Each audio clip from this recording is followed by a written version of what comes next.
Assalamualaikum warahmatullahi wabarakatuh, dan salam sejahtera untuk kita semua. Berat sering menjadi fokus utama dalam diskusi tentang sepeda. Berat badan, berat sepeda, atau berat perbekalan ketika touring menjadi bahasan yang hangat. Bila menonton video-video saya sebelumnya, saya sering menekankan bahwa berat total bukan hal yang paling utama dalam bersepeda. Tetapi jangan salah paham dahulu. Tidak semua kondisi bersepeda mengabaikan berat total. Dalam konteks tertentu, berat menjadi pemeran utama dalam kemampuan bersepeda, yang juga akan kita bahas dalam video ini. Jadi, bobot total akan berperan sesuai dengan konteksnya.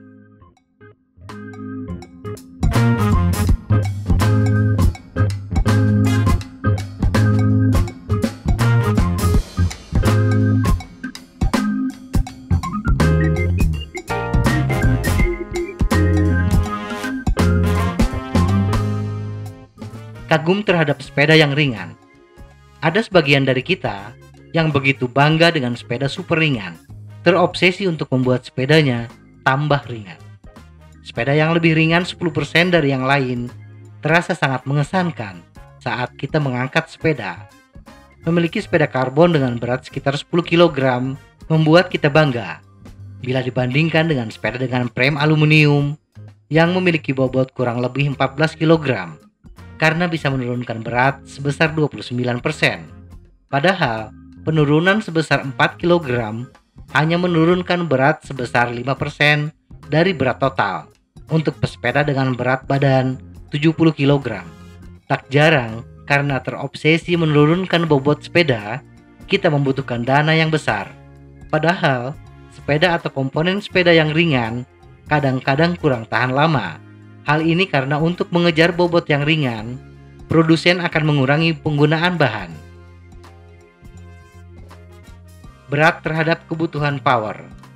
Untuk melaju pada kecepatan tertentu, pesepeda harus mengerahkan sejumlah power.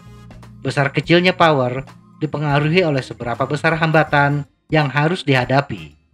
Ada 4 jenis hambatan yang harus dilawan pesepeda, yaitu gravitasi, hambatan gesek, hambatan udara, dan hambatan mekanik.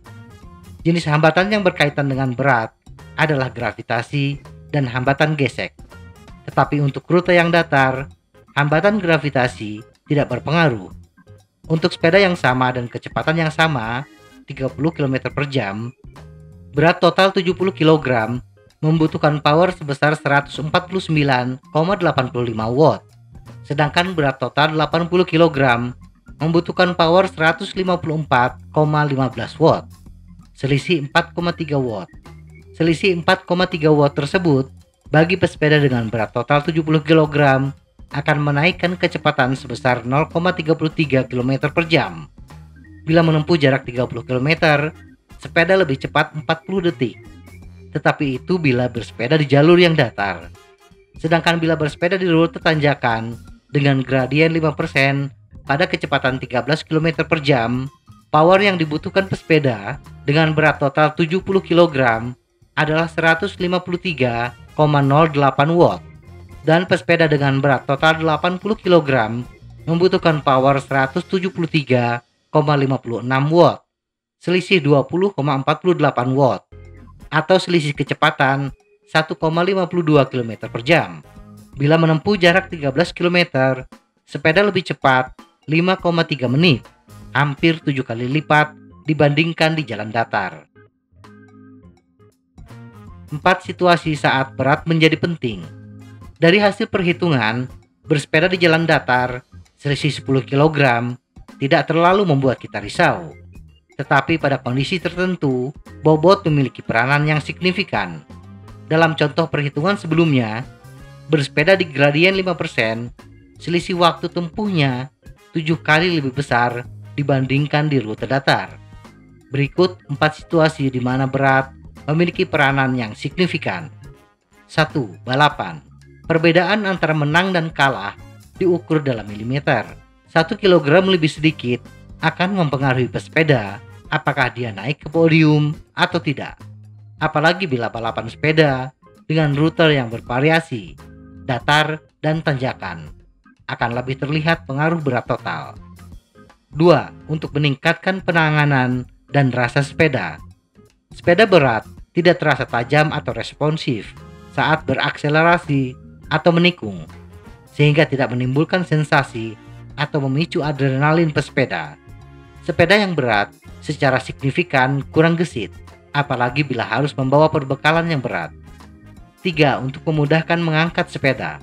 Bersepeda dengan berganti moda transportasi, perjalanan dilakukan dengan bersepeda dan naik bus, kita harus mengangkat sepeda.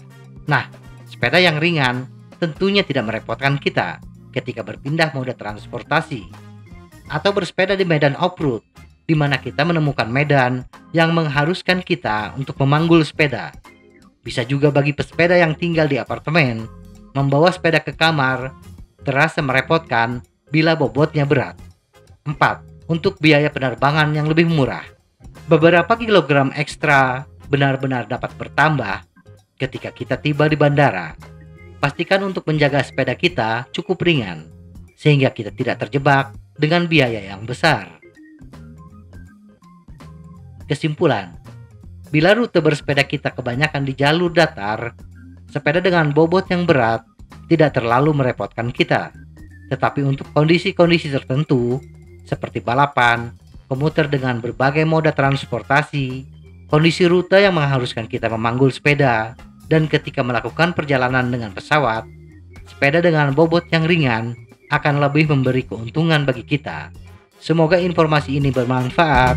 Tetap sehat, salam goes.